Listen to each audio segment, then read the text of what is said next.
Hello folks, this is Julian Brown from Break It Down. Today we're going to review the Fujifilm X-T4 SPC Mirrorless Camera. And I'm going to tell you why this is the best camera if you're a YouTuber or a vlogger.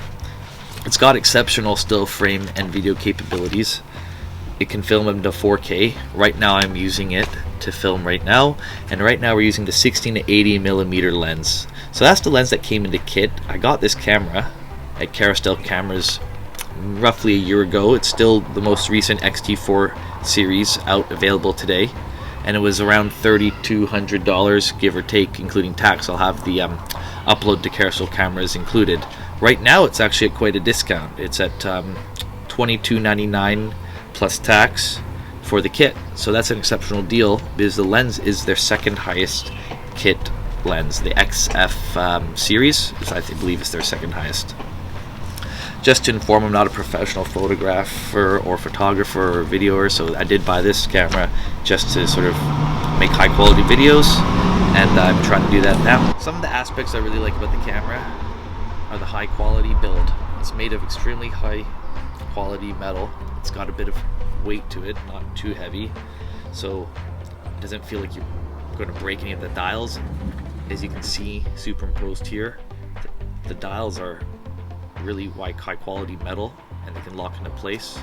I find that when you're spending over $3,000 on an item, I want at least, some of the finer points of the item to be higher quality, and Fujifilm does a good job in addressing that.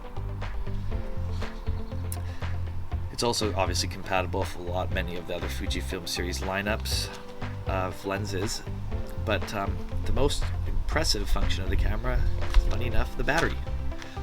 The battery life on this camera is superb. You can get up to around 500 shots still frame, or 2 hours of non-4K video, which is exceptional, meaning that you only maybe need to carry 2 or 3 extra battery packs if you're going out, tourism, or making a vlog on an adventure you're doing. You might not need to carry 4 like you used to with the X-T3, which was very annoying with the older batteries, so it's a great compliment to Fuji that they've made such a great battery here. An example of me just talking and shooting with the camera.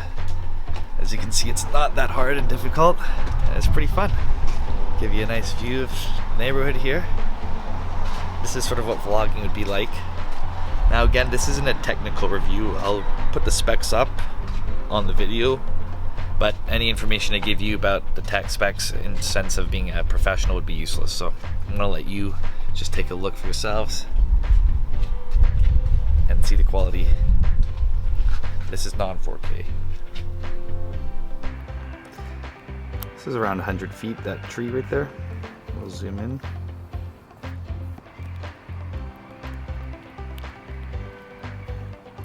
Around 90 feet, the table. And then that house there behind the garage, behind that tree, is around 110 yards. Fully zoomed in now onto the tree.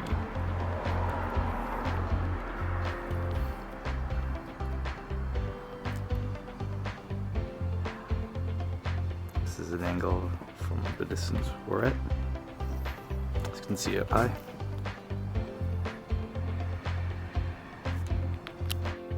Here I'm going to give you a shot of what it looks like actually if you were to look through the viewfinder, the LCD viewfinder, which shows you the exact same image as if you were looking through the screen. That's the big screen below.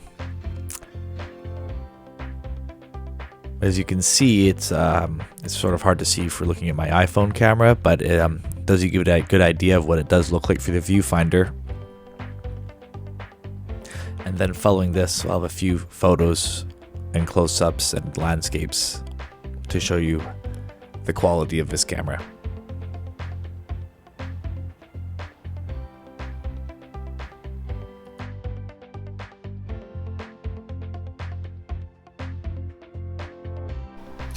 A couple of the things I didn't love about the camera, since it's supposed to be a professional grade, was that if you are shooting film, if you're trying to take a photo or shooting film in a darker setting, if you press the shutter button halfway and focus, you will notice that the screen goes a shade darker. And I phoned Fujifilm about this, and they told me there's nothing you can do about it. It's just the way the software or the hardware works. So it was a bit frustrating because I don't know why it needs to go darker. I don't get a sort of good vision of what the pure shot would be if I want to sort of hold down the shutter button to get the focus rate.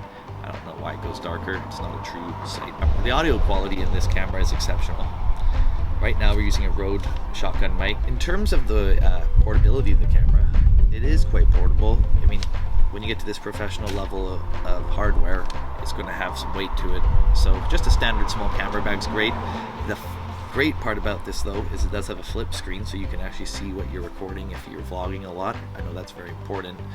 The predecessor, the X-series had this sort of a step mechanism that just sort of flipped down so you could view down, but it didn't help you for vlogging and you couldn't see yourself filming. So this is quite a nice improvement as well too.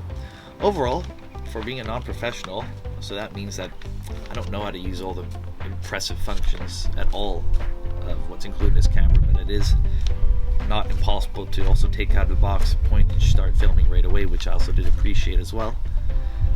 With the quality of the camera, the price it was, with the ability to shoot 4K, vlog, take beautiful still photos, and with exceptional battery life, I have to rate this camera a 4.7 out of 5, which is exceptional. I'm very happy. The only thing I'm worried about is when they come up with the next one. It means I won't be jealous enough to purchase the X-T5, but hopefully that's not too soon, even though it probably is. And I'm happy with this camera. So I do recommend a buy on this. Make sure though, if you're wanting to purchase it, go test it out yourself, and also review all the specs and take a look at the link. Thank you very much. I hope you enjoyed this review with Break It Down with Julian Brown.